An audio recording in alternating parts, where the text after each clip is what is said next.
ನಾರದರ ಮಾತಿನಂತೆ ಮಾಯೆ ರಾವಣನ ಮನಸ್ಸನ್ನು ಆವರಿಸಿದಳು. ಪಾರ್ವತಿಯನ್ನು ಮಡದಿಯಾಗಲು ಬೇಡ.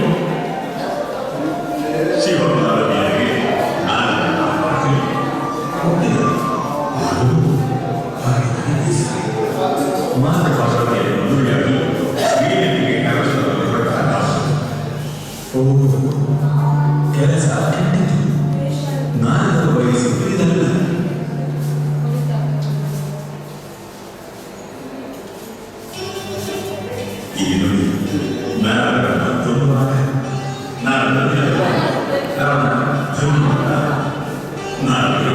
ನೀನು ಬುದ್ಧಾಯ, ನೀನು ಕನ್ನಡದ್ದು ಸುಂದರಿಯನ್ನೆಲ್ಲ ತಿರುಗಿ ನೋಡುವುದು. ರಾವಣ ಅದನ್ನು ಕಾಣಿಸಿದ್ದು ಸುಂದರಿಯಾದ ಪಾರ್ವತಿಯಾಗಿ ಅಲ್ಲ, ಮಹಾಕಾಳಿಯ ಘೋರ ಘೋರ ಗುರುವಿನ ನಾರದರು ನಿಜವನ್ನೇ ಮಾಯೆಯ ಹೊಸತಿನಲ್ಲಿ ಮಂಕಾಗಿದ್ದ ರಾವಣ ಏನು ಮಾಡುವುದು ಎಂದು ನಾರದರು ಹೇಳಿದರು. ಪಾರ್ವತಿ ಎಂಬುದು ಪಾತಾಳ ಲೋಕದಲ್ಲಿ ಮಯಾಸುರನ ಅರಮನೆಯಲ್ಲಿ ಎಂದು.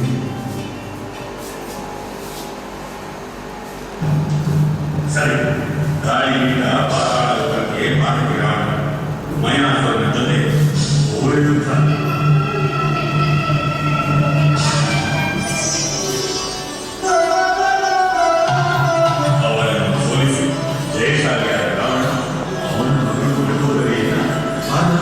ಭಾವಿಸಿ ಕೈ ಹಿಡಿದು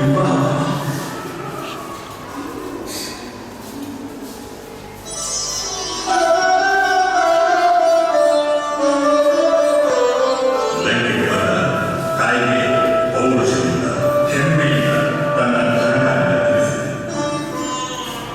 ತಾಯಿಗೆ ಅಚ್ಚು ದುಃಖ, ಓ ಮಗ ತನ್ನ ಕೆಲಸ ಮಾಡಲಿಲ್ಲ ಎಂಬ ಬೇಸರ. ಆಮೇಲಿಂದ ಧರೆಯಿಲ್ಲ ಮಗ. ಮಾಯೆಯ ಲೋಕದಿಂದ ಹೊರಬಂದ ಮಹಾಶೂರ ತನ್ನ ಘನಕಾರ್ಯಗಳನ್ನು ಮತ್ತೆ ಶೌರ್ಯ ನುಡಿದರು. ಶಿವನನ್ನು ಹೇಳಿದೆ, ಇಲ್ಲ, ಅವನಾಗಿ ಪ್ರಸನ್ನನಾಗಬೇಕು, ಹಾಗೆ ಮಾಡ.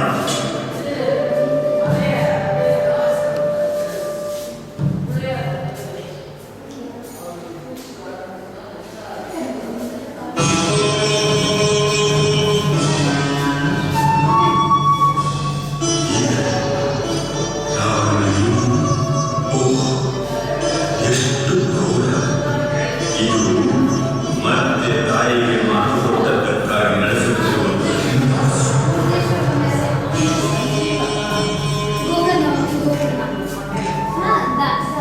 ಸಂಜೀವ ಒಂದೊಂದೇ ಶಿವಾರ್ಪಣ ಪ್ರಾಣತ್ಯಾಗಕ್ಕೆ ಸಿದ್ಧ.